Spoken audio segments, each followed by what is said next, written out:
Fresh Morning. Da Fresh Morning. Nous voici de retour dans l'émission après Trettmann pour le titre Intro. Trettmann qui est un rappeur allemand qu'on a découvert dans le Da Fresh Morning et qu'on diffuse tous les matins ou quand les auditeurs nous le demandent.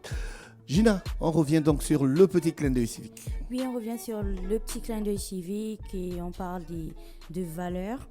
Et on essaiera du coup de répondre à cette question de quelle société gabonaise parle-t-on, de quel Gabon parle-t-on, de quel Gabonais parle-t-on. Pourquoi est-ce qu'on pose toutes ces questions ? Parce que on s'achemine petit à petit vers la fin de l'année. Il nous reste à peu près 10 jours. Et vous savez que la période de la fin de l'année est toujours une période charnière où, bien entendu, on se pose et on fait un petit peu le bilan de l'année écoulée. Et puis, on essaie de se donner, en fait, de prendre de bonnes résolutions pour l'année à venir. On remet tout en question. C'est la période de l'année où on accepte d'être très critique envers soi-même et où on accepte de regarder ses défauts mais aussi ses qualités à plein voilà, avec de plein phare et tout, et on se dit que écoute, l'année prochaine je ferai mieux ça et ça et ça aussi. Enfin, pour la plupart des gens, c'est comme ça que la fin d'année se passe. C'est pour ça que, comme vous le savez déjà depuis 10 ans, quand on s'approche de la fin de l'année, on donne en fait à travers nos rubriques des pistes de réflexion à tout le monde pour des personnes qui, lorsqu'ils y pensent à cette introspection, se demandent par où ils commenceraient. On donne des petites pistes d'introspection. Donc on commence cette longue semaine de pistes d'introspection avec une pensée particulière pour les valeurs. Pourquoi les valeurs ? Parce que s'il y a quelque chose qui a caractérisé notre année, c'est bien entendu tous les scandales que l'on a pu vivre, subir, voir, entendre et surtout observer et critiquer, rire et pleurer. C'est tous ces scandales-là qui ont rythmé notre année. Et il y a quelque chose qui était très inquiétant, c'est que en marchant hier, il y a des gens qui parlaient en fait de tous les scandales que l'on a. Et ce qui était surprenant, c'est que ça ne choquait plus personne que l'on ait arrêté un haut responsable. Ça ne choquait plus personne qu'un haut cadre de l'administration soit impliqué dans une chose bizarre. Et plus grave encore, ça ne choquait plus personne que lorsqu'on parle de vol, en fait, l'unité de mesure soit devenue le milliard. Tu vois, c'est qu'aujourd'hui, avant, tu vois, quand on parlait de vol, on te parlait de millions. Il est en prison, il a volé 5 millions. Et puis, tu voyais ça genre, 5 millions, tu vois. Et aujourd'hui, même 100 millions, tu vois, aujourd'hui, quand on te parle d'un détournement, on te parle d'un vol, on te parle de quelque chose qui a été commis, on te parle de ça sur des milliards de francs CFA, des montants à te donner le tournis. C'est que toi, même si tu commences à compter comme ça, tu vas te fatiguer, la nuit va arriver, tu n'auras même pas atteint le montant en question si tu comptes tes doigts, tu vois, tellement c'est important. Et c'est ça qui m'a fait penser que c'est grave. C'est grave parce que tu sais, on compte sur l'élément choquant pour avertir les gens et surtout pour attirer leur attention sur un sujet. Lorsqu'il y a un accident, par exemple, c'est parce que l'accident est brusque. C'est là, c'est brutal, le sang, ça ne coule pas tout le temps, tu vois, les affaires sont cassées et tout ça. C'est ce qui choque, tu vois, c'est le choc là qui fait en sorte que les gens prennent conscience que... faut faire attention, faut pas trop rouler trop vite, faut faire attention quand on s'apprête à traverser, ainsi de suite, parce que l'accident, c'est grave. Mais quand on arrête d'avoir peur, du genre, tu vois le sang tout le temps, tu vois les cadavres tout le temps, tu vas à des enterrements tout le temps, quand on arrête d'avoir peur, on commence à avoir une conception de la mort qui est différente, tu vois, qui est genre, qui est banale. Et c'est quand on arrive à cette conception qui est banale que ça laisse libre cours à des choses pas bien.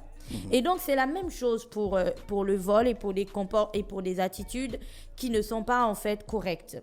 Lorsqu'on arrête d'être choqué par ces attitudes-là, on commence à les ranger dans la catégorie de la normalité. Et dès qu'elles rentrent dans la catégorie de la normalité, c'est fini.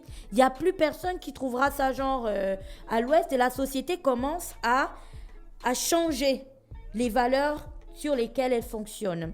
Et c'est pour ça qu'aujourd'hui, j'ai eu envie de parler de valeurs. Pourquoi ? Parce que les valeurs humaines, c'est en fait toutes les qualités, c'est en fait toutes les qualités que l'on désire trouver chez les êtres humains et qu'une société donnée, en fait, adopte. On parle de valeurs humaines parce qu'il y a des caractéristiques en fait de valeurs qui font d'elles des valeurs universelles.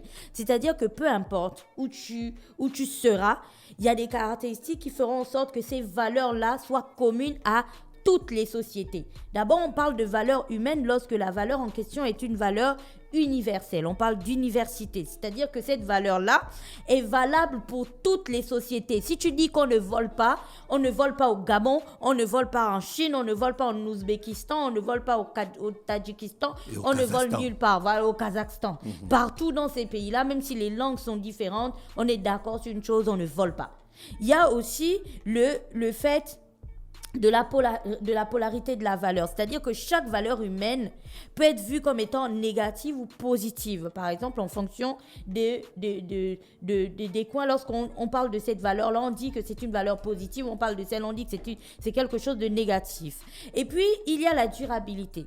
Les valeurs humaines peuvent avoir différentes durées. Donc, les unes peuvent être permanentes et les autres non permanentes. Mais aujourd'hui, on ne parlera que des valeurs permanentes, des principales. Enfin, celle que je pense être principale pour le cas d'espèce, le nôtre notamment. Et donc, lorsque on parle des valeurs humaines, on comprend donc qu'elles sont importantes parce qu'elles permettent non seulement une coexistence sociale, donc harmonieuse, et ce sont ces valeurs-là qui sont à la base des relations humaines.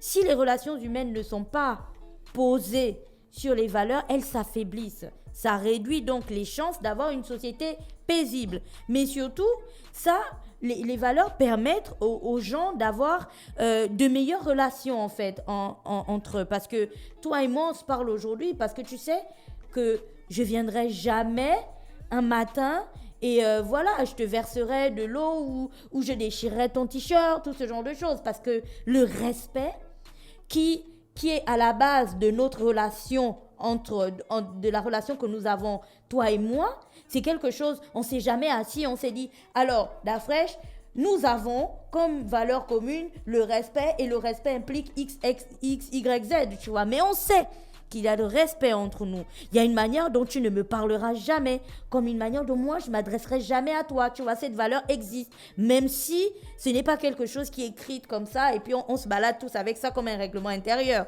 Tu vois. Et donc, ces valeurs humaines-là sont importantes pour avoir une société humaine harmonieuse, comme je le disais. Parmi ces valeurs, il y en a qui sont très, très importantes. Et c'est pour ça que j'avais envie de parler de celle-ci aujourd'hui.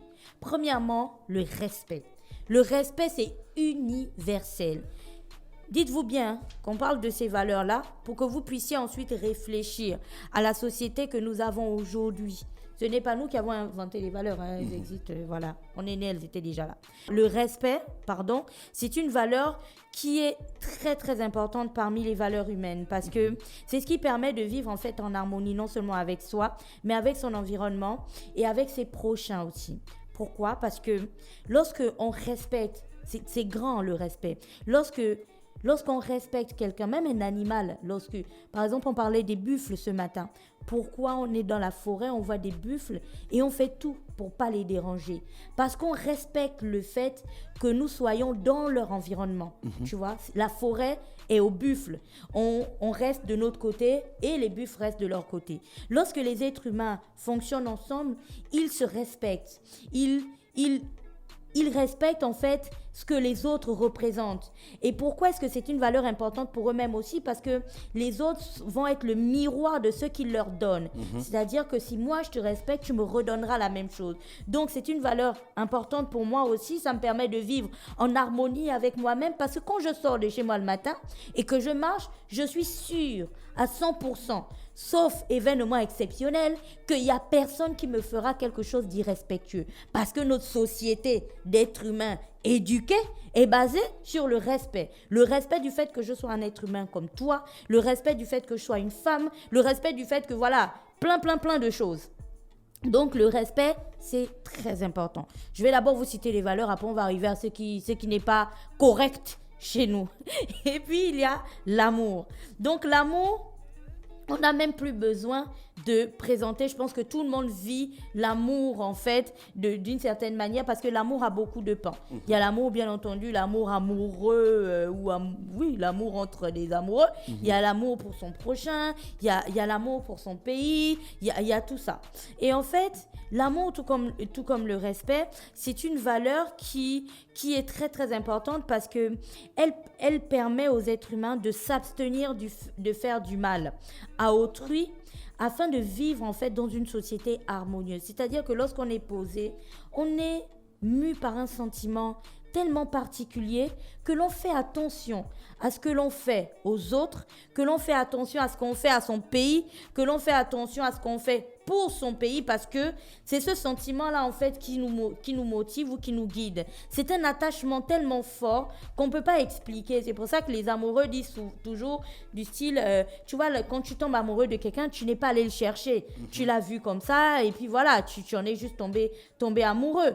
Et puis c'est ce sentiment-là en fait qu'on n'arrive pas à expliquer, mais qui est super fort. C'est un sentiment d'attachement à la fois à son pays, à ses collègues, ses congénères et ainsi de suite, mais qui pose les bases du respect, par exemple.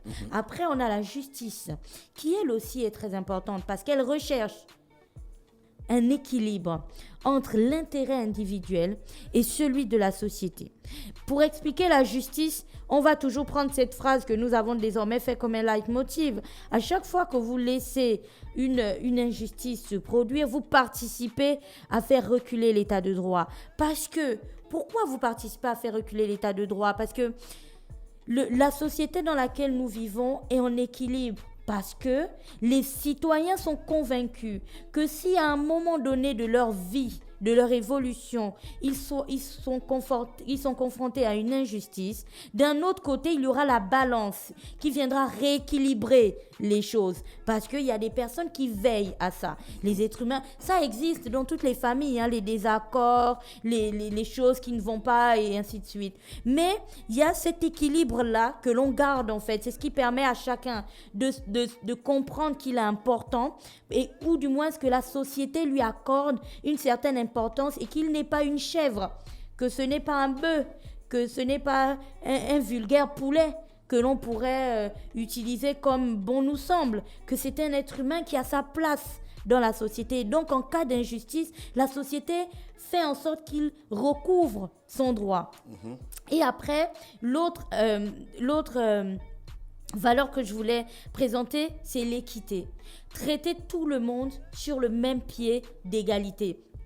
Quelle que soit la classe sociale, quelle que soit la race, le sexe, la religion.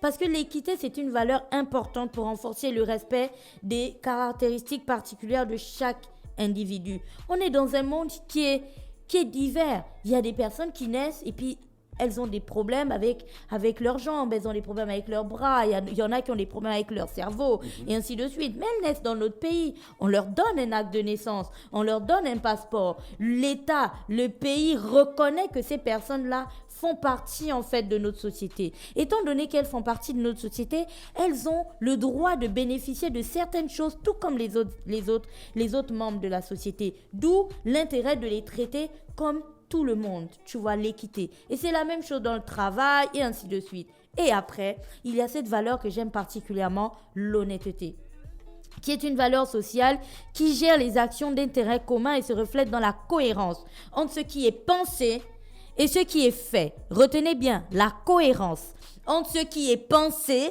et ce qui est fait. Et je pense que tout le monde a longtemps entendu, le Gabon fonctionne très bien sur papier. Ensuite, quand il faut maintenant, tu vas mettre ça en forme, c'est là où ça capoute.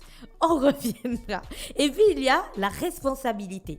La responsabilité qui signifie assumer les conséquences de ses actions et remplir ses engagements et ses obligations envers les autres. La responsabilité en tant que valeur rend les gens conscients des implications et de la portée de leurs actions et de leurs décisions, ce qui les rend du coup plus matures et plus éthiques. Et il y a la dernière valeur avec laquelle je voulais terminer, c'est la loyauté. Alors ça, c'est une valeur cardinale parce que la loyauté est une valeur qui est liée à la construction du caractère. La loyauté est la fidélité que l'on a dans des actions, des comportements individuels et sociaux pour être propriétaire de sa propre volonté en fait. On est loyal envers des personnes, mais comme on parlait de la société tout à l'heure, on est aussi loyal envers son pays. Et je vais commencer par ça. Ces dernières années, on a vu des choses traumatisantes. Il y a des gens qui ont fait preuve de manque de loyauté vis-à-vis de leur pays. On ne va pas citer, vous vous souvenez tous, on a vécu ça. Ces dernières années aussi et ces derniers mois surtout, on est face à un manque criard d'honnêteté et de responsabilité qui fait froid dans le dos. Parce que toutes ces valeurs-là, en réalité, je disais qu'elles ne sont pas écrites. Il n'y a personne qui naît avec la Bible des valeurs. Si on vous a donné ça quand vous êtes né, s'il vous plaît, venez me montrer ça. Il n'y a personne qui est né avec. On ne donne pas une Bible de valeurs à qui que ce soit. Par contre, les valeurs qui sont universelles que je venais de présenter, on en est conscient parce que ce sont nos parents et les personnes qui nous entourent au quotidien qui nous transmettre ces valeurs-là. C'est-à-dire qu'à ce moment va rentrer une autre thématique, une autre donnée, celle de l'exemple, tu vois, la transmission de l'exemple. Si d'un côté, on n'arrive pas à vivre et à matérialiser ces valeurs au quotidien, on transmet le mauvais exemple aux enfants. Rien que pour l'année écoulée, j'ai envie que vous réfléchissiez à des moments où on s'est rendu compte dans notre pays que l'équité était quasiment inexistante. J'ai envie que vous vous souveniez de ces moments où les personnes qui étaient censées montrer l'exemple, comme le mâle alpha dans ce troupeau de buffles, comme justement ce mâle alpha, des personnes qui étaient censées nous montrer l'exemple, ont fait preuve de manque d'honnêteté, de manque de responsabilité vis-à-vis de nous, mais aussi vis-à-vis du pays. J'ai envie que en cette fin d'année, vous regardiez toutes les situations où la justice n'a pas penché du bon côté. Parce que, bien entendu, la justice a été corrompue par plein de choses et il n'y a qu'à voir toutes les campagnes de lutte contre la corruption qui sont mises en place parce que c'est grave. J'ai envie que vous vous posiez un instant et que vous regardiez durant cette année tous les moments où on a fait preuve de manque de respect vis-à-vis de ses concitoyens, vis-à-vis de ses collègues, de ses frères et sœurs gabonais, et surtout ce manque de respect qui a caractérisé aussi une absence d'amour. L'amour pour son prochain, l'amour pour son pays, parce que lorsqu'on aime quelqu'un, la dernière chose qu'on a envie de lui faire, c'est du mal. Tu vois, donc quand on fait du mal, en volant ou en faisant des choses qui sont, ma foi, très graves, on comprend bien qu'à ce niveau-là, il n'y a plus d'amour. Pourquoi vous devriez réfléchir à ça? Parce qu'il y a une phrase que Chanel disait dans un de ses lives qui m'avait traumatisée. Elle disait « Parce que je suis une panthère. Est-ce que je suis un bœuf? Je suis une panthère. » Et cette phrase a fait rire beaucoup de personnes. Moi, ça m'a marqué. Parce qu'en réalité, les Gabonais sont des panthères. Mais est-ce que quelqu'un s'est déjà posé un jour pour se demander quelle était la symbolique de la panthère? On est tous là en train de dire que nous sommes des panthères et ainsi de suite. Mais quelle est la véritable symbolique de la panthère? La panthère, lorsqu'elle est utilisée dans des logos, des choses, d'ailleurs, Énergie avait même la panthère sur un de ses logos à une époque. Voilà, la panthère est un animal, voilà, considéré de manière symbolique comme un gardien, représentant le courage, la bravoure, le pouvoir. C'est donc un félin très puissant qui, lorsqu'il est utilisé, est considéré comme un protecteur et comme un chasseur. J'avais envie de terminer par ça parce que, après avoir compris la symbolique de la panthère, j'ai envie maintenant que chacun réponde à cette question. De quel Gabonais parle-t-on exactement? De quel Gabon parle-t-on? Est-ce le Gabon des panthères? Est-ce le Gabon des chèvres? De quel Gabonais parle-t-on exactement? Est-ce le Gabon des panthères, donc où tu as un gars qui, quand il est posé là, il représente le courage, la bravoure et le pouvoir, avec tout ce que le pouvoir implique. Quand on dit que cet animal symbolise donc le pouvoir et ainsi de suite, et est placé là comme étant un gardien, sommes-nous les gardiens de nos frères? C'est la question que l'on doit se poser. Et j'espère vraiment qu'en partant petit à petit vers cette fin d'année, nous allons réfléchir à toutes ces valeurs que nous avons cruellement et lâchement trahies tout au long de cette année.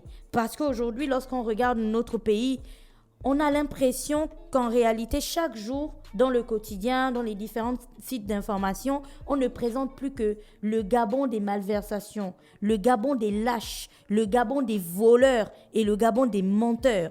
Or, notre pays n'est pas ça. Si je me trompe, alors on devra enlever les panthères à chaque endroit où on les a mis, où elles symbolisent notre pays. Et puis on cherche un animal qui est un peu bête, peut-être une poule ou je sais pas, une chèvre. Et puis on dit qu'on est désormais ce pays-là. Sauf que je suis convaincue qu'en disant ça, je me trompe. Et qu'on est véritablement un Gabon des panthères. Si on est un Gabon des panthères, on doit donc se poser et regarder les difficultés, les erreurs et les absurdités que nous avons commises tout au long de cette année et se dire que ça ne doit plus jamais se reproduire. Voilà, c'était tout pour aujourd'hui. Merci Gina qui est avec nous dans le petit clin d'œil civique ce matin sur les 104.5. 10 jours avant la fin de l'année, Gina. Stop Fresh Morning.